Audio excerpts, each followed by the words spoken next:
Welcome to Horror in Detail. Are you ready to embark on a chilling journey into the realms of darkness? The mysterious and the bone-chilling world of horror stories. On this channel, we are dedicated to unraveling the most terrifying tales that will send shivers down your spine. First story. This story was shared by you/Thessalonian. There are two kinds of witches. I've met two witches. Both were real in some sense of the word. But then again, it's hard to tell what to categorize real as. The sad truth is, there is a community of people who would find my second story really quite offensive, but I wish there was another way to put it. There are really two kinds of witches. There are witches, people who revere different types of medicine, people who light fires, sing songs, hang little things in their houses, read books, praise gods, both real and gods made up by imaginative 17th century men with too much time. They collect herbs, crystals, and all that. Then there are witches who don't. I met one kind at a fair in a small purple hut. Velvets and feathers, plastic coins, and ethnically appropriated incense attained by one older lady who tried her very best to live in a pre-Christian Europe by botching together a mongrel set of ideas: Norse, Celt, flavorless Orient, Roma, and Faustian indulgence. The sort of person who took offense to the suggestion of the removal of a public statue of a goat-headed, pentagram-wielding, treated man with wings caressing the tops of children's heads. She even had a small one perched at her table. As I said, each one of these things perfectly reasonable on their own, but when brought together in the tent created a vague shroud of confrontational and alternative chaos.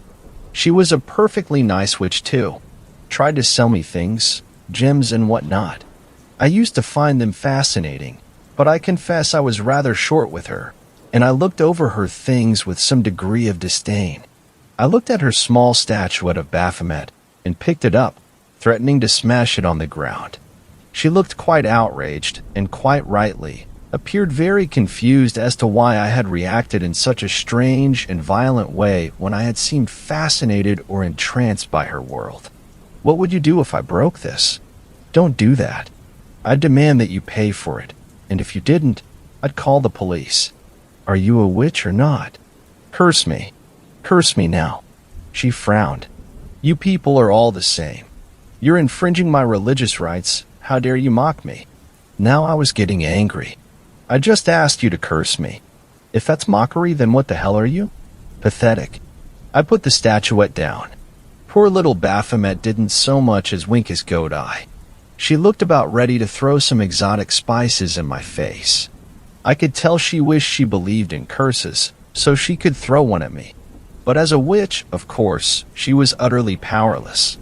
Ishtar wasn't going to help her, nor would any long-dead but observably femininity-empowering goddess. I think the message she received was that I was a religious fundamentalist. This was not my intention. I very nearly had to resist the urge to dismantle the whole tent. I realized how that would look, especially in an environment such as the fair. Perhaps I would be accused by the mob. Quite ironic, really. Of course I regretted it when I was driving away. The truth is, I looked over her things with disdain, because I had already met another witch. The other kind. I had been younger, around 7 at the time. A good age, I guess. I was waiting outside my school to be picked up. I remember exactly what had happened that day. Exactly. One of my friends, Dan, had scared me while I was in the toilet. The water fountain in the front wasn't cold enough, so I went to the back one. We had to write recounts of what we had done on Saturday, and I pondered making up a funny story about the dog, but then decided not to, because I felt bad about lying on the paper. I was waiting outside for my older brother to come and walk me home, and then a woman came up and spoke to me. She was really terrifically normal looking. Not pretty, not ugly, not old, not wearing any kind of hat. Hello, she said. She didn't smile. Her voice was funny. Normal, but just a little bit strange. She reminded me of when a parrot said hello. It caught you off guard with how lifelike it sounds, but still not near enough to fool you into thinking it was a person. But nevertheless, if you heard that hello in an empty house.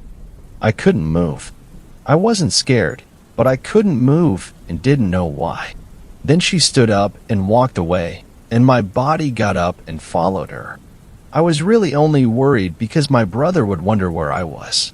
She walked ahead, and I walked behind, my head down, and started to cry. She didn't care. She kept walking and turned around and smiled at me then. I couldn't believe it. I had never seen an adult behave that way. I had seen my mom and dad get worried when I was sad, or seen them laugh because I was crying for a funny reason. I had seen my brother get annoyed. I had seen other parents feel sorry, or seen them get annoyed. I had seen teachers get worried that I'd have to go home. But I had never seen a look in anyone's eyes quite like hers. I hope I never see it again. It was only for a split second, as her face passed under the shadow of a tree, and I felt like I had seen something I very much was not supposed to. It was like her eyes were a little tiny bit too wide, and a little tiny bit too red and veiny, and her pupils were a little tiny bit too small. Her mouth was stretched a bit too upwards and not enough sideways, and her teeth were a bit too straight. I could see her tongue pressing hard behind those straight teeth. I cried, my head down, and she smiled at me that way, and I stopped. I just felt like I needed to. I don't know how long we were walking for, but day eventually turned to night, and we were still going, off the road and into the trees. But something was odd about them too. I could hear no birds or crickets, just the wind and our footsteps. But hers were quieter. In the distance, there was a bonfire, I think. When we were 100 meters away from it, she tore her clothes off and kept walking. I had never seen a naked woman before, so I couldn't be sure if she looked normal or not. I can't remember. But as she walked, her feet bled. I could see the bonfire now, closer, and what I saw was enough to break me out of the hold she had.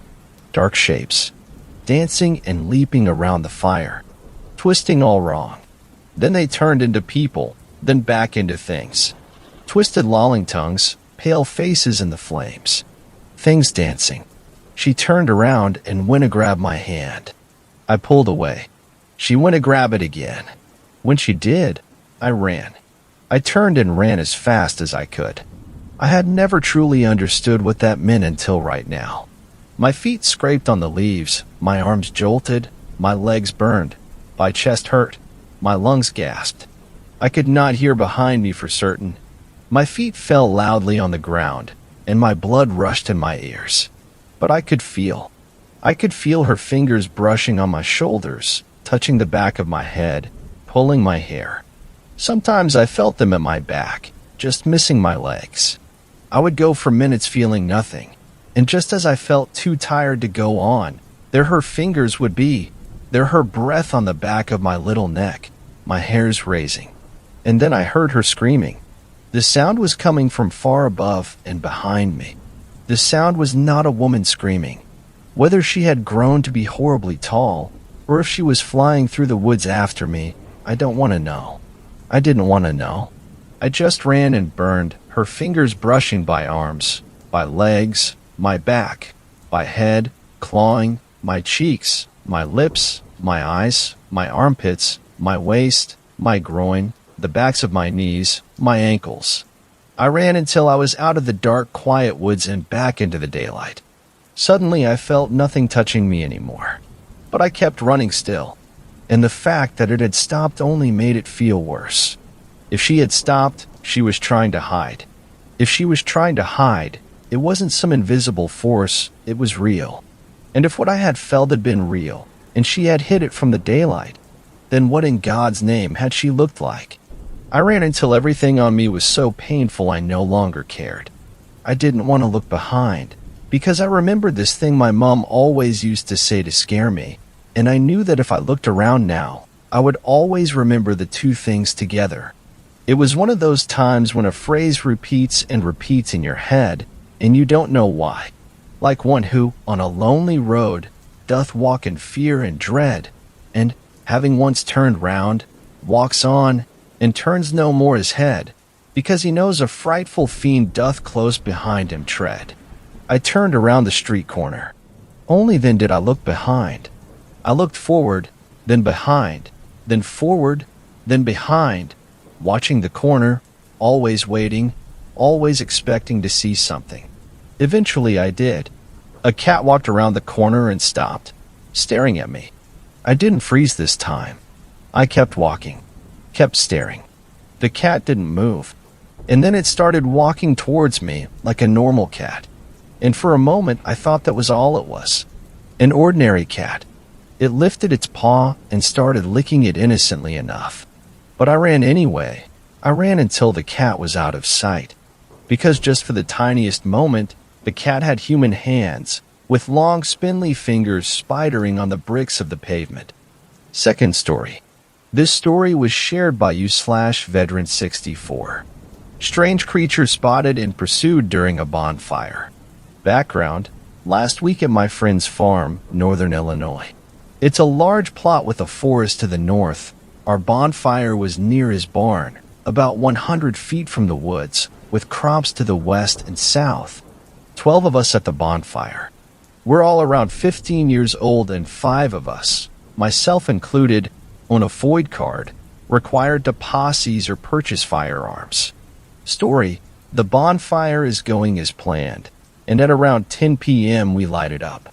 All of us are chatting and having fun when one of my friends stops everyone. That friend was sitting near the crops. Listen. Everyone shuts up, and we hear a really strange noise coming from the field. It's nearly impossible to describe perfectly, but it was a really deep hissing noise. Like if a large dog could hiss, it'd sound like that creature. My friend, who we'll call T, shines a flashlight toward there. From that distance, the light was hazy, but we saw a figure about 30 feet away from the fire. It was on all fours, about 5 feet long. It had large, powerful-looking hind legs coupled with feet that had claws, small but they looked lethal. But its front legs were long and stringy, with much more menacing claws. It was covered with fur, and its head was dog-like with large canines visible. The creature's eyes were deep blue and reflected the light. The party right now is struggling to comprehend what's happening. Most of us are just staring at the creature, which in turn is staring back at us. This continued for at least a minute until T comes to his senses. I'm gonna sneak back to the house and grab my guns, yell if that thing does anything weird. T leaves and the creature watches, its eyes following T as he enters the house. At this point we have 3 flashlights on it, and it's perfectly visible to us. 2 minutes later the door opens and T comes out with 2.22s and a 9mm. The creature sees T and gets on its hind legs. I'm assuming it's a biped that was sitting down at the field, running toward the woods with a huge gait. Now the thing looks at least 6 foot tall. T hands me the 9mm and hands my other friend, the second .22. The creature's 20 feet out from the forest, and T shoots at it, missing. R stays at the fire while me and T go after it. Only now I realize how stupid we are. The thing's at the foot of the forest, and it climbs up a tree. We both stop and fire a few more shots into the trees. We walk back, and everyone decided to call their parents and finish it up early. Our excuse was a small downpour had started, and we had to finish early. No one's talking about it, and we're not planning on telling our parents. T's parents led 2 more hunting trips with bows and arrows due to the strict gun laws, but we didn't find anything. The tracks it left were washed away during a harsh storm. So 2 questions. What the hell did we see, and has anyone else seen it? Also, I typed this on a phone, so excuse some grammar issues that may arise. I'll edit it when I get access to a computer. Third story. This story was shared by you/sleepingguy5. Stay out of the Ozarks. I've been a biologist ever since I was 22 years old. I grew up on a farm in rural Illinois, so nature has never been a stranger to me. Playing in the woods was how I entertained myself growing up. Spending all my time in a forest as a child, people expect me to have stories about Bigfoot or strange noises, or finding some weird shrine out in the middle of the woods. But no, the weirdest thing I ever encountered was a bobcat screeching. It sounds just like a woman's dying scream. And yes, to everyone who's ever claimed to hear a skinwalker or go man screeching in the woods at night, I promise you, it was just a bobcat. The truth is often mundane and disappointing. You'd think this would mean I'd have gotten bored of the woods, but I never really lost my love for them. Nature is boring. That's why I like it. You know what to expect. That's why, after college, I decided to make studying nature my full-time career. I'm a biologist for the Sierra Club, specialized in the ecosystems of Midwestern America: fish, birds, deer, elk, bear, wolves, the like. I've spent weeks in fire towers, cabins, campsites, always miles away from civilization. I'm usually gathering data on local wildlife, measuring for pollutants, determining whether the ecosystem is stable or if anything threatens it. The work is not glamorous, but I enjoy it. And nature had still never surprised me, until my last assignment. I was designated to be stationed, alone, in a cabin in the Ozarks. The assignment was supposed to last 3 weeks in May. The Sierra Club was alerted to a steady decline in the local elk population over the last decade. Nothing drastic, but enough to raise concern. My job was to take census of the wildlife, measure for pollutants, the usual. These are my diary entries for my assignment, starting with my first night. I arrived in the evening in early May. Nothing was amiss the first 2 nights. It seemed an assignment like any other. The sounds of the forest were exactly what you'd expect: crickets, an owl's hoot, and the occasional elk call. I was sent here in May because that's their mating season. The elk are out and about looking for dates, and that makes them easy to count. Elk mating is pretty straightforward. The female lets out a call and waits for a male to find her. Usually it's first come, first served, if you catch my drift. If only, right? It was clear that love was in the air, and for all the calling, you'd think I would start seeing elk. But by the second day, I still hadn't spotted a single one. The third night, I was lying awake in bed, uneasy. Something wasn't sitting right with me, but I couldn't put my finger on why. I was about to nod off when a female call cut through the night. I sighed. That was the second time that night I'd heard her. What? Are the fellas having a guy's night in or something? And that's when it finally hit me. I shot bolt upright in bed. For the last 3 nights, I had heard nothing but female mating calls.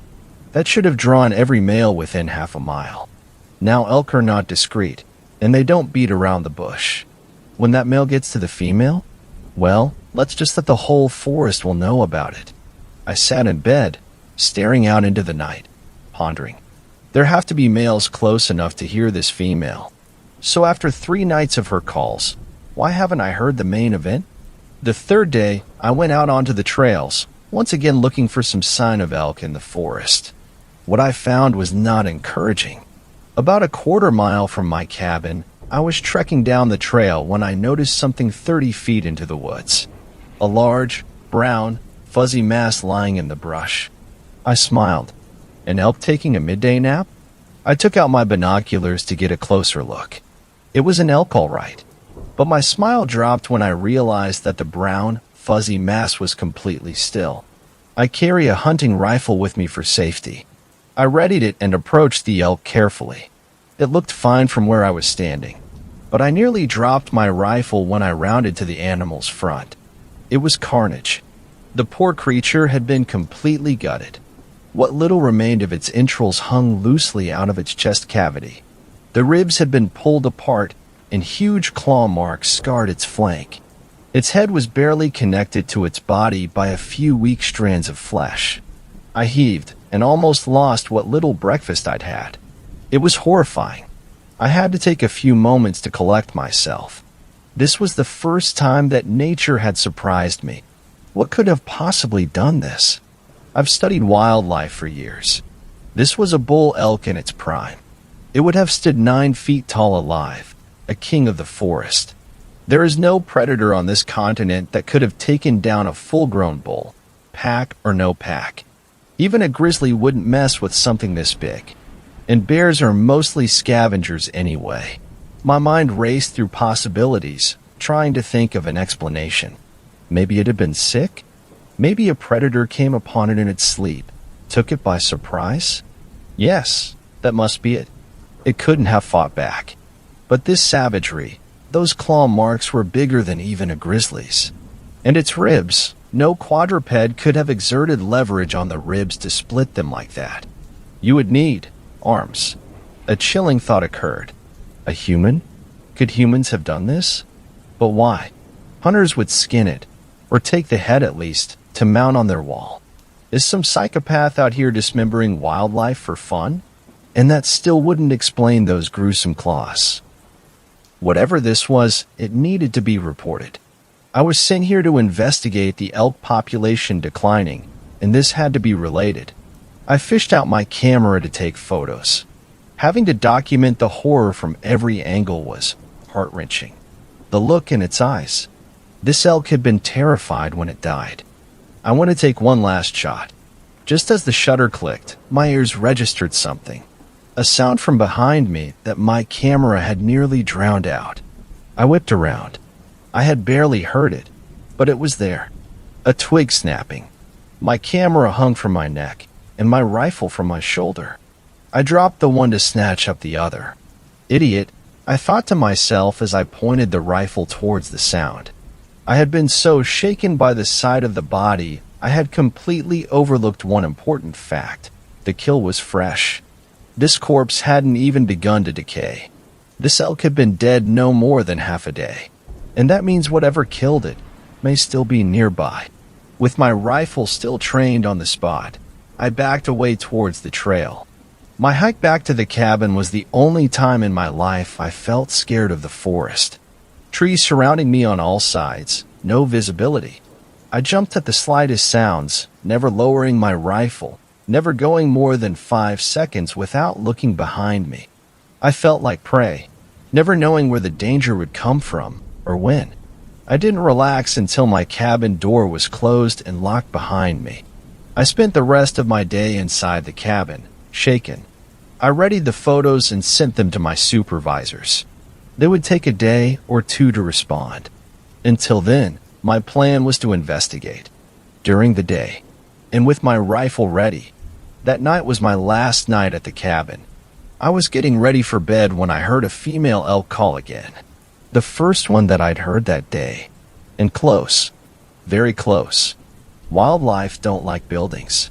They smell of fire and metal and gasoline, all unnatural to them. They steer clear. What was this elk doing so close to my cabin? I peered out my window into the dark of the forest. No sign of her. She must have been beyond the tree line. I grabbed my rifle. Of course, I wasn't going to shoot the elk, but I might send a few shots into the air to scare her off. It would be nice to know the elk are breeding normally, but I could do without front row seats. I unlocked my cabin and took a step out onto my porch, rifle still in hand. My eyes scanned the tree line, looking for the female. That's when a pair of antlers struck out from behind a tree. An elk's had followed them and turned peer right out at me. But this was a buck, probably attracted by the female's calls. This was promising, but all the more reason to scare them away.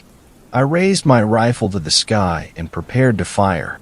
That was when the elk flew into the air. Or its head did. The buck's had sailed in an arc towards me and landed just feet away from my door. I stood there in shock, trying to process what had just happened. Something or someone had been holding the head, and had just thrown it. I nearly pissed myself in fear. I pointed my rifle at the tree where the buck's head had appeared. The light from my cabin barely reached. Were my eyes playing tricks on me? Had I just seen claws retreat around the trunk? I was frozen. I needed to reach behind me to open my door and get back inside. But I was too scared to turn my back on the forest or even take a hand off of my rifle. After a few seconds, I finally gathered up the nerve to brace the rifle against my shoulder, my fingers still on the trigger. I groped behind me until my left hand found the doorknob, never taking my eyes off the tree. Thank God the door had not locked behind me.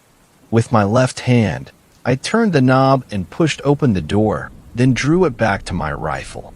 I backed away quickly into the cabin, slamming the door and locking it.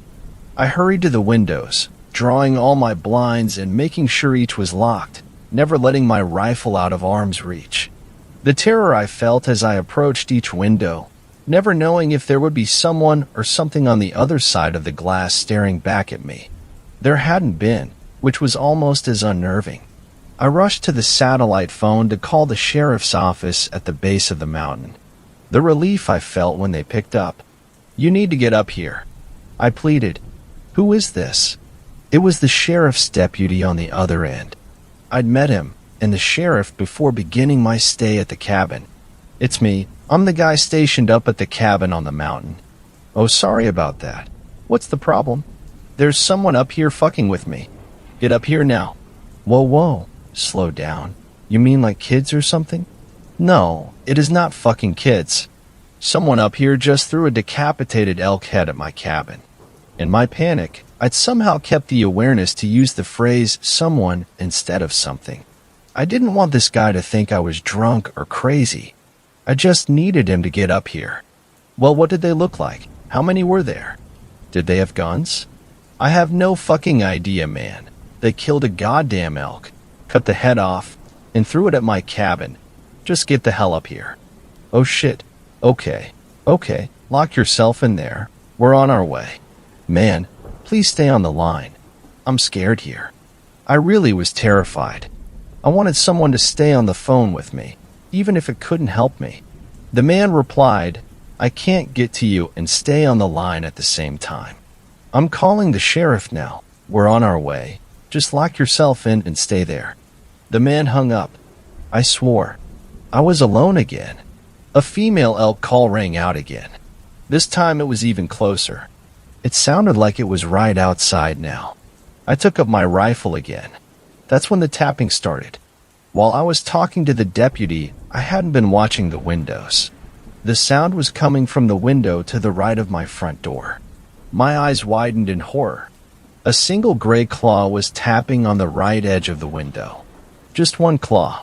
Whatever it was attached to wanted to stay out of sight. The claw stopped tapping. Instead, it drew itself along the window and out of my sight, leaving a long, ugly scratch. The sound was horrible, but it didn't stop when it left the window. I could still hear it dragging along the wooden walls of my cabin. The creature was scratching through solid wood. Could it break through my windows? Why didn't it? My knees shook. I tracked the sound of the scratching with my rifle. My mind raced. Could this thing get in? How long until the sheriff showed up? I was high up on the mountain. The drive up here took 45 minutes. Even if they hurried, it might be a half hour. Even if they did get here, could they stop this thing? Should I make a run for my truck? No. Whatever that thing was, it could get to me before I got the truck up and running. Something nagged at the back of my head, but I could barely think. The scratching was louder and louder. Whatever this thing was, it had torn a bull elk to shreds. How could I stop it? The bull, that's when I realized it. The head. It was the same head as the bull I'd seen earlier. It had the same scar down its right cheek. This thing was taunting me. It must have been there when I found the dead elk. It had been watching me, and now it had thrown the head at me.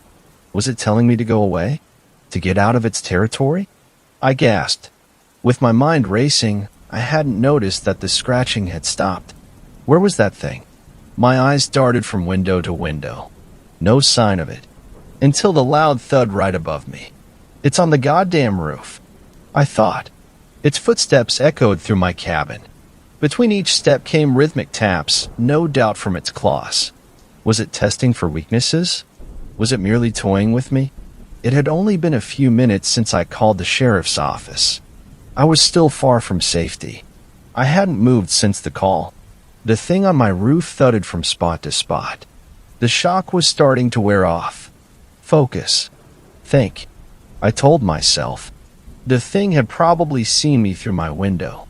It was right above me. The bathroom. The bathroom was the safest spot. There were no windows. If it does break in, it will have to look for me, then break through the bathroom door. That might buy me an extra minute, and it might save my life. The creature knew where I was. I had to try to change that. I slowly slipped off my shoes. Keeping my rifle trained on the roof, I kicked a shoe towards my bed. Sure enough, the thuds on my roof followed, stopping right above the spot where my shoe had landed. It's tracking me. I slowly shuffled to the bathroom, not raising my feet, afraid to make a sound. Praying that the door would not creak, I opened the bathroom, preparing to lock myself inside. I was shutting myself in, hoping that I wouldn't die in this bathroom, when I heard a loud scratch, followed by a dull thud. It had jumped off the roof. It was on the ground again, outside the cabin. Why? Was it going away? I was afraid to hope that maybe it had gotten bored. Maybe it had found some other prey. That was when I heard the woman scream. I gasped and covered my mouth. How was that possible? No one else is up here. A hiker. A camper maybe? The scream came again. "Help!" she cried out. I gripped my rifle, crying now. I was frozen in fear. That thing was out there, chasing some poor woman, and I was too cowardly to help her. I just wanted to stay in that bathroom, hiding, hoping that every second the thing spent chasing that woman was another second closer to the sheriff getting here. I don't know how long I sat there, cowering. Another, more desperate scream. "Help me!" There was something in her terror. She was more scared than I was. And there I sat, letting her die. My shame overcame my fear. I gripped my rifle tighter and left the bathroom. I marched to the door, ready to face whatever this creature was. Maybe I could distract it, buy time for her to get away. Maybe the sheriff would find her, even if the thing got me first. Just as I was reaching for the doorknob, she cried out again. A pained, dying scream. I was too late. That thing had gotten to her. I was a coward, and because of that, she was dead. The woman moaned in pain, this time just a few meters away from my door. This must be her final moments. And I listened, safe in my cabin. She groaned once more, but this sounded different somehow, it was. My eyes widened in shock and realization. I drew my hand from the doorknob, as if it had burned me. I had never unlocked it. Thank God. The moan came again. This time, unmistakable. That was not a moan of pain or terror. It was an entirely different kind of moaning. I backed away from the door. "You motherfucker," I muttered. "You almost got me." It all made sense now. There never was any female elk.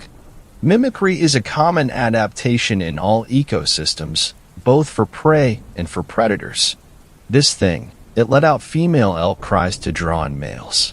And then, well, I had already seen the result in the forest. That's why I never heard the elk mating.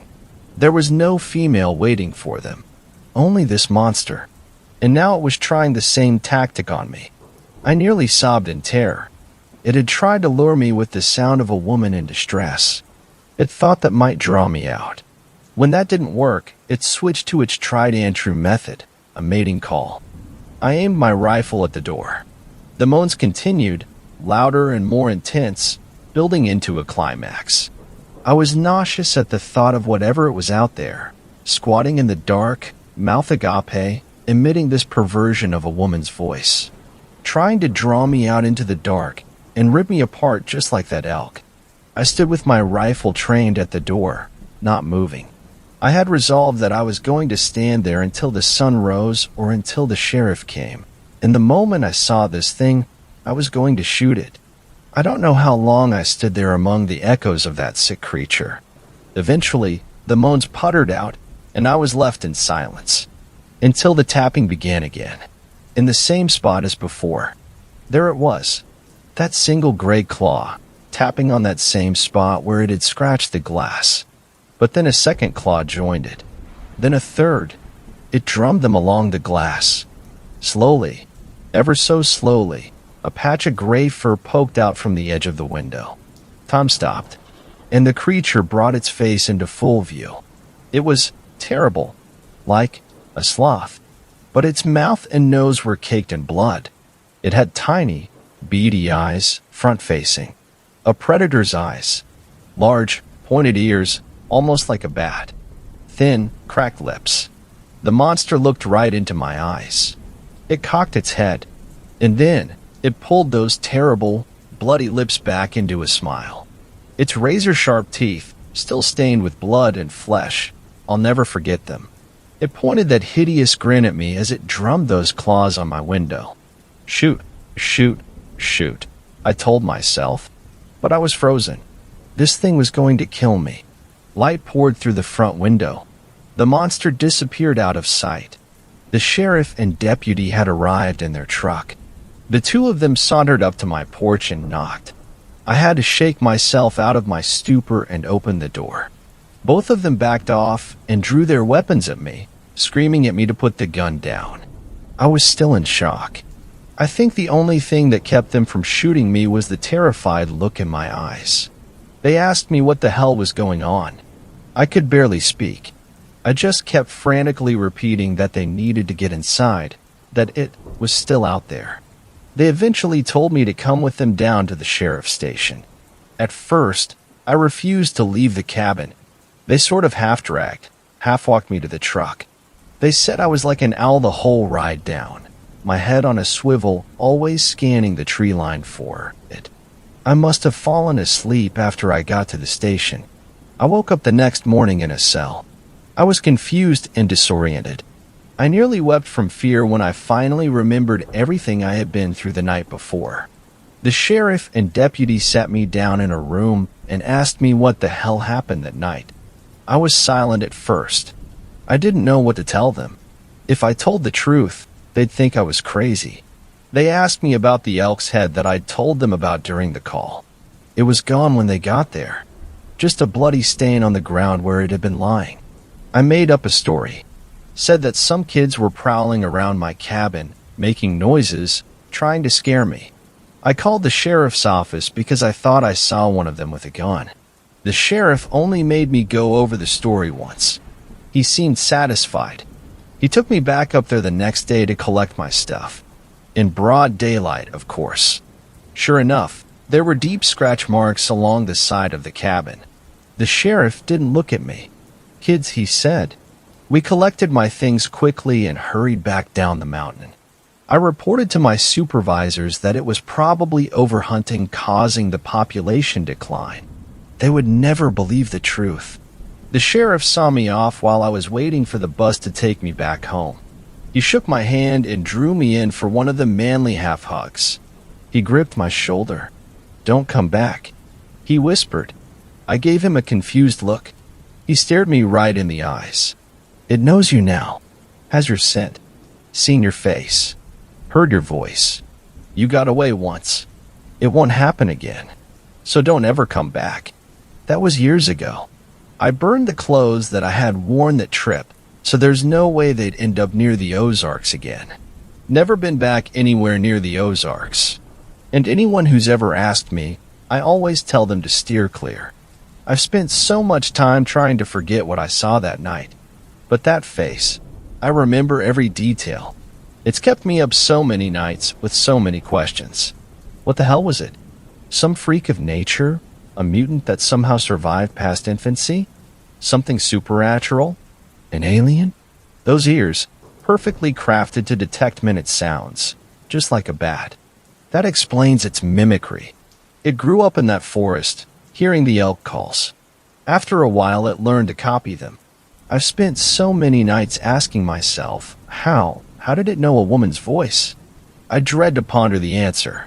When sleep finally comes, I have nightmares. Nightmares about campers sitting around their fire, when all of a sudden they hear a voice calling out to them from the woods, crying for help. The voice in my nightmares, calling them into the darkness of the trees, away from the safety of their fire. The voice, my voice. Fourth story. This story was shared by you/rogue hero. I'll never walk Sutton Wilderness in the dark again. The sun wouldn't rise for another hour when I leashed up my dog for our walk. You see, my wife and I started going to the gym on Mondays, Wednesdays, and Fridays. Last week, our trainer wanted us to add cardio to our routine, so Tuesdays and Thursdays became our cardio days. Our gym was small, and with only one treadmill working at the moment, I opted to get my exercise later in the day via a hike through the nearby urban wilderness. I figured this would also be an excellent opportunity to walk our dog, Penny. Fall showed no signs of coming early to Oklahoma as we stepped outside to the 75-degree heat. With all of the lakes in the Gulf Stream, Oklahoma can get unbearably humid. On Tuesday, when I did the walk at 10 a.m., I felt sweaty enough to want to take a second shower from a 40-minute hike. Today, I opted to start at 6 a.m. before I'd shower and match my wife's time at the gym. Despite the dark, there were several cars parked in the lot for Sutton Wilderness. Goes to show that the Sutton Go-Man isn't real, I joked. I had heard of the urban legend about a go-man stalking the woods at night, but that was the extent of my knowledge until I listened to a local podcast that went more in depth. The host described the story as one that echoed other go-man stories across the nation. His research compared the sightings of woodland monsters, like Bigfoot, through a cultural lens, with people from British backgrounds familiar with ape men, werewolves from Germanic history, and the go-men from the Dutch. Similar to other go-man stories, this creature existed near a hospital, or in the case of Sutton Wilderness, a psychiatric ward. The urban wilderness was once grounds for the Griffin Memorial Hospital, an old Central State mental hospital. As the hospital shrunk, the state turned the landscape into the park people enjoy today. According to urban legends, the hospital found a baby deformed with horns to the point they thought the child was a goat at first. The hospital cared for the baby, and as the child grew up and the landscape changed, the child decided to stay here. The podcast host noted that this would put the goat man well over 70 years old and said that some people believe the spirit of the goat man is what haunts the woods. Regardless of the form, the legend warns that people will hear footsteps made by hosts coming from behind them. If a person walked faster or slower, the steps would match their pace until one would feel hot breath on their neck, by which time you were too late. If you turned around, the go-man would grab you and drag you deep into the woods, never to be seen again. The main trail for the park was about 1.5 miles long, with the two main entrances looping back at a wooden pavilion. We took the path to our right. Although it was dark, and I could barely see with all of the tree coverage, I was more concerned about my dog eating something she shouldn't than anything else. The city had widened the trails a couple of years ago to give people more space when crossing each other and reduce the tick population. My dog stopped. Her ears perked up and turned to the south toward the rhythmic beat of drums off in the distance. I tugged on her leash and assured her, "It's just the high school band practicing, Penny." I was over a third of the way on the trail before I encountered my first person. They appeared to be an older gentleman, hard to say with the blue disposable face mask, long-sleeve shirt, pants, and fisher hat they wore. I nodded my head hello, and they walked past without saying a word. When we got to the long straight path near the pond, something behind us caught my dog's attention. I turned around, and there was a white light floating through the bushes, moving fast along the trail and getting closer. I'm ashamed to admit that my brain took a long moment before realizing this was a headlight from a bike. In my defense, bicycles were not allowed on the trails. I pulled Penny closer to me as we moved to the side and let them pass. Penny and I came to the final stretch of the woods, which had the thickest tree coverage. Penny's tail curled inward as she got closer to my side. An educational sign about life in the woods highlighted the various animals one could find, such as bark beetles, ornate box turtles, cedar waxwings, bobcats, easternwood rats, and downy woodpeckers. Back away from the sign was a hut made out of fallen tree branches. I always viewed this fairy house as something fun for kids to explore, but not today. There were pieces of the bike I saw earlier scattered on the ground. The bike looked like it had been mangled by some machine, as no person or creature could do that kind of damage. I turned on my phone's flashlight. While I stayed put on the paved trail, I used the light to follow the bike pieces to the hut. Something moved inside. I cut away the shadows with my light and revealed a pair of green eyes reflecting at me. I ran, and so did Penny. I was struggling to keep up with her, but I had her on the leash still. Behind us, I heard what sounded like hooves matching my pace on the paved trail. I dared not to look back.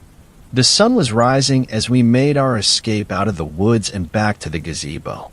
With the sound of hooves gone and no warm breath on my neck, I stopped to catch my breath. Staying behind in the trees was someone about my height. I thought I saw horns like a goat, but as I tried to get a good look at them, they faded into the shadows. Fifth story. This story was shared by you/Xenocide. There's a skinwalker lurking in the Jemez Mountains of New Mexico. I am a former resident of Albuquerque, New Mexico. I love it here. We have jaw-dropping sunsets along with our world-famous question, red or green?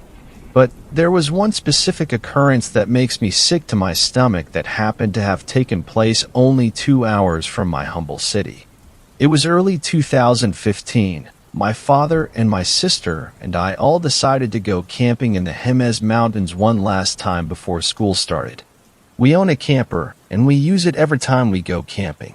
So we hit the road in the early afternoon, and we arrived at the campsite in the late afternoon. We have a great spot that is about a quarter-mile off from the campgrounds. There's at least 1 or 2 people camping within a mile radius from our spot, so it's always nice and quiet. For some context, our spot is cornered by 2 semi-hills, and then there's a trail that leads to the main road. Father has told me that cattle and wildlife pass along that dinge trail at night, just another pro to camping in the Jemez. The sun started to set, so we made a campfire just behind the trail. After about 4 s'mores, me and my sister decide to hit the hay.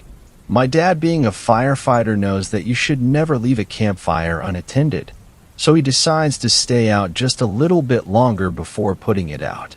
It's around 9 p.m., and I'm falling asleep, until suddenly I heard my father scream from outside. I was then relieved when he chuckled and started to curse.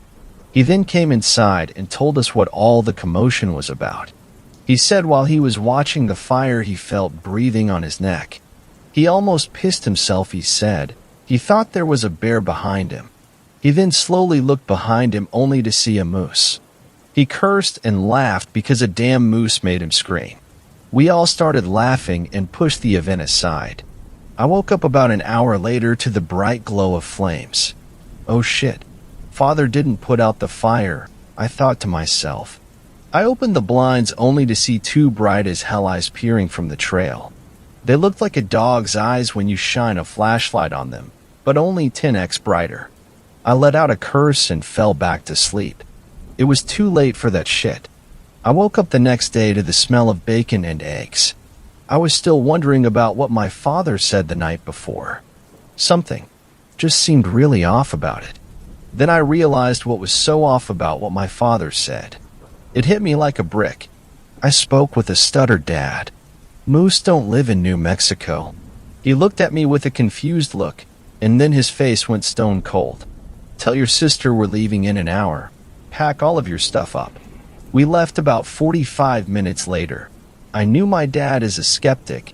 He believes in the everything is connected kind of spirituality. Whenever we talk about ghosts or scary stories, he always says something along the lines of someone could have easily made that up. But the way he reacted to his realization of seeing a moose in New Mexico validated that he wasn't looking for a logical explanation. He wanted to get the hell out of there to protect us. I couldn't relate this experience to other scary stories until I heard of the so-called skinwalkers. I can confirm that what my dad saw that night was a skinwalker. It checked out in every category of what they look like and how they behave. The eyes of a skinwalker are brighter than LED lights. They can take the form of a coyote, deer, sheep, human, you name it. Now, of course, the logical explanation was that he saw an elk, not a moose.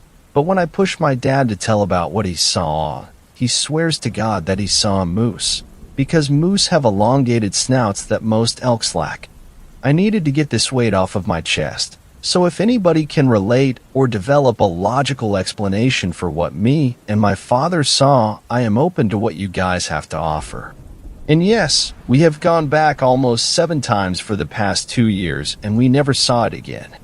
6th story. Skinwalker took my cousin. When something like this happens, it happens out of absolutely nowhere with no warning. It's not some horror movie or story where you know something is about to happen. I'm going to describe what I felt and what I saw. I've been looking for somewhere to share this, and hopefully, someone can tell me what happened. I had never heard of Reddit or skinwalkers or anything before this happened. I wish I could say something cliche like I was on Skinwalker Ranch or my grandma is a Navajo or some shit like that, but I can't. I had never heard of the Navajo Indians or skinwalkers or anything, and I sure as hell didn't believe anything like that existed or even gave a fuck about it. I am 16 years old, and this happened this summer, June 9th, 2018. I grew up in the suburbs near Atlanta, so I had a completely normal life until this happened. I was off of school, and my dad went up to Denver to visit my uncle and aunt and my cousin. I have no other cousins my age except for this one, so we were pretty close and kept in touch often. His name is Charlie, but we share the same last name cause his dad is my dad's brother, so I won't use our last name. Charlie was pretty big on mountain biking, so he wanted to take me to some mountain biking trails in Apex Park. The trails are not far away from civilization at all, and we weren't even going to spend the night there. We went down a few trails, everything was fine, and we passed some people, so we weren't alone. Absolutely nothing sketchy went down. It was hard to keep up with him, but he slowed down for me, and we had fun. It was around 6 p.m., and we were heading back to where we parked. Charlie was 18, so we drove ourselves. This is the part where everything goes to hell. We are riding back. Charlie is maybe 20 feet ahead of me. Then the smell hit me. God, the smell. It was disgusting. At first, I thought maybe we passed a dead animal or something. It was more metallic though, and it was very heavy in the air. Charlie stops but doesn't get off his bike. I slow down and stop next to him. He looks at me with a disgusted face. Do you smell that? What the fuck? The smell started to get stronger. It was so strong that I felt like gagging. Looking back, I wish that I had felt something watching us, or at least any indication that something was not right so that we could have left or found somebody. I guess Charlie had heard stories about these things cause I saw his face change from disgust to absolute fucking terror as the realization hit him. In less than 1 second from him saying that something went by so fast and tore him off that bike. I did not see it because I could barely process what the absolute fuck was going on. I was still on my bike staring at the place he just was. Chills flooded my body so fast that my vision went black even though my eyes were open. Then the adrenaline hit me. My brain pounding, but I had no thoughts. I didn't scream. Then I fucking looked up. It was right there. So fucking close to me. It looked down at me because it was huge, maybe a couple feet taller than me. I wish I could tell you I didn't get a good look, but it's always crystal clear in my memory. It was like a wolf, but standing upright like a person. Its fur was matted and greasy and fucking disgusting. But that wasn't what I was looking at. It had Charlie's face, smiling at me. The closest thing I can describe my reaction to is when the people in Bird Box see the monsters. God, I am crying writing this right now. The smile was pure evil but indescribable. Its mouth was way too big, and it was literally smiling from ear to ear. Then the eyes. Oh God, the eyes. They were pure black but not glossy. Like the black that absorbs 99% of light. At first, I couldn't even tell if he had eyes, but they were blacker than empty, if that makes sense. It is very hard to describe this. It wasn't breathing, just standing absolutely still. I could feel the strength radiating off of it. Like a power not of this earth. There was no sign of Charlie anywhere. No screaming. Nothing. I knew I was next. I knew 100% I was going to die. My eyes flooded, but it wasn't like I was crying. The pure fear and chills just made my tear ducts run. Suddenly it dashed away, so quick I felt and heard the air rush around me. I felt someone grab my shoulder. "Kid, are you okay?" It was a fit guy in his mid-40s and his wife. I hadn't even heard them approach. Keep in mind that from Charlie saying, "Do you smell that?" to this guy grabbing me on the shoulder was about a 10-second span. All the things I just described were the emotions that were flooding me in that time, not actual thoughts. Then it hit me. I couldn't speak. I was gasping for air, my head pounding, vision blurry. "Are you okay, kid?" I just cried, and I was trembling so hard the guy thought I was having a seizure. I don't remember leaving the trail. I just remember getting to the exit, then getting to the hospital. Charlie is gone. After that, he went missing, but I know he is dead. They only found his bike completely destroyed. They sent a search party after him. No one believed me. They think he just got lost and or attacked by an animal. I went home. I have diagnosed PTSD now and nightmares almost every night. My life has been completely destroyed by this, and I know nothing will ever be the same. I couldn't leave my house for a long time. The days after that I spent researching what that thing was, and the closest thing I guess would be a skinwalker. It's nice to know I'm not the only one, and people on this site can actually believe each other. Everyone thinks I am crazy. 7th story. The day the Chupacabra was born.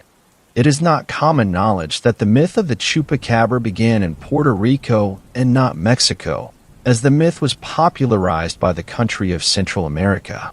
I never myself knew this until I searched online and found out the truth.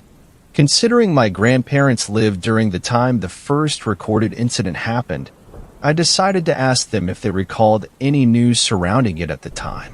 My grandma unfortunately didn't live in Puerto Rico when it happened, and even if she did, she mostly forgets about a lot of things of her past. Don't worry, she has always been like that. My grandpa, on the other hand, looked at me with a serious face and then spaced out at another direction, like if he suddenly remembered something deep in his very old memories. He said, "Cojones, hace tiempo que no me acordaba," which meant it was a very long time since he recalled those memories, but he gladly accepted. This will be a rough translation of what he said. I remember it was in 1995. I didn't live in Canavanas, but an old long-gone friend of mine did. He was a farmer, like many of our parents before us. He always spent his days checking his livestock of fruits and attending his animals, like sheep and chickens. Like any farmer, he cared deeply about raising his animals with care, as in many times they served for putting food on the table, as were the customs. It was in the morning when, after getting dressed and walking out of his home, he saw that his animals were almost all dead except a chicken, who was hidden behind a pile of construction items inside his little shed. All of them had 2 holes on their necks and a large hole on their buttocks. It seemed like something had sucked the blood dry from the necks and then were carved from their backs in order to dry them even more. He wasn't the only one. Almost every animal in his little town had been killed just the same. It became such a spread concern that authorities were getting involved. The town folk were addressed and told that there is no danger, as in this could be just a wild animal. My friend thought they were all just a bunch of liars and decided that he would keep an eye out on any movement or sounds near his home. A couple of days passed, and a sound woke him up in the middle of the night. He knew that sound. It was the sound of a trap he had placed with pieces of raw, uncooked pig meat which was filled with blood. He quickly grabbed his machete and ran through the back door. He saw how a figure ran through the woods, away from my friend. He checked the trap, and it seemed that the animal was cut with a sharp part of the metal trap. My friend thought that if he was going to catch the animal, it would be now. He grabbed a lantern and went to look for the animal, following its trail of blood. As he walked through the woods and the grass with the trail of blood seemed more humid from rain, he tried to differentiate the sounds from coquis, crickets, and toads for any hint of the creature's presence. The more he walked, the more it seemed like it was a worthless effort and that maybe the creature was long gone. Then he heard an animal sound. It didn't sound like a threat, rather the sound an animal makes when it's startled or hurt. He ran towards it as fast as he could. Then he froze on his track at another sound, this time of a loud sound just in front of him. My friend put the lantern more in front of him and saw what would be known as the famous chupacabra. The thing had a dog on its mouth, chewing on its neck as it looked at my friend. He described it to me like an alien from movies. It had two black void long eyes which reflected the stars from it perfectly. Its skin was moist, and on its back it had small spikes that he compared to those of a puffer fish, only that they went on a straight line through its back. Its teeth said that they could be compared to nails of a chicken, but more elongated at many of them throughout its mouth. He gained his composure and tried to approach the creature, but it suddenly let go of the dog and hissed at my friend. He knew what was going on. It wasn't a threat sound. It was a warning to back off. He was foolish and always stubborn, always thinking he knew everything in life even before growing white hair. My friend shouted at the creature, and the creature was startled and took a few steps back, but then it stood slowly from his 4 legs to only being on 2. He noticed then that was bigger than him, as he was a short guy. The creature then gave a hellish screech sound and ran towards my friend, tackling him to the ground. He grabbed the creature's neck and tried to push it off. The creature was too strong, and with each passing second, its horrible teeth got closer and closer to his neck. He glanced at the machete he had dropped to his side and fought to get it. The creature then noticed that he was trying to do and bit his arm, sinking its teeth deep. My friend then took off his belt and stabbed the creature's eye with the small part that holds the belt tied around the waist. The creature let go as it tried to deal with the pain. My friend then used the machete and sliced on the creature's shoulder, spreading blood everywhere. My friend screamed louder and approached more and more the creature. It hunched itself and ran on the opposite direction from my friend into the deep woods. At this point, my friend heard the neighbors coming from behind him, as they had heard the fight between my friend and the creature. He said he had dealt with El Demonio de Mierda and needed to go to the hospital. When he got there, he was treated for his wound and pridefully explained that he had dealt with the farm animal killer. A day had passed, and while he was on bed, 3 men came to him. They were wearing black suits and looked to be gringos from United States. One of them talked Spanish surprisingly fluently and basically told my friend that he would have to shut up about everything and to not talk about his incident with the creature. They offered him a few $1,000s in cash, which he gladly accepted. After that, the mayor of the Cita reportedly searched for the creature everywhere with the local authorities, from rural parts where my friend lived to near urban sectors, but to no avail. My friend then used the money to get a better home to an urban neighborhood, and that was the end. I asked my grandfather he even believed his friend in the first place because it seemed like a wild story. He then told me that he was never convinced it was real and always thought that the scar on his arm was just that of the dog that he had found, not killed by the chupacabra, but rather his own machete. It made sense, but I would like to think how awesome it would have been to see a farmer wielding a machete face such a horrid mythical monster. I sure would pay to see such a spectacle. Thanks a lot for watching the video till the end. Subscribe to our channel Horror in Detail. Drop your opinions/suggestions in the comments section, and like the video as it helps with the YouTube algorithm.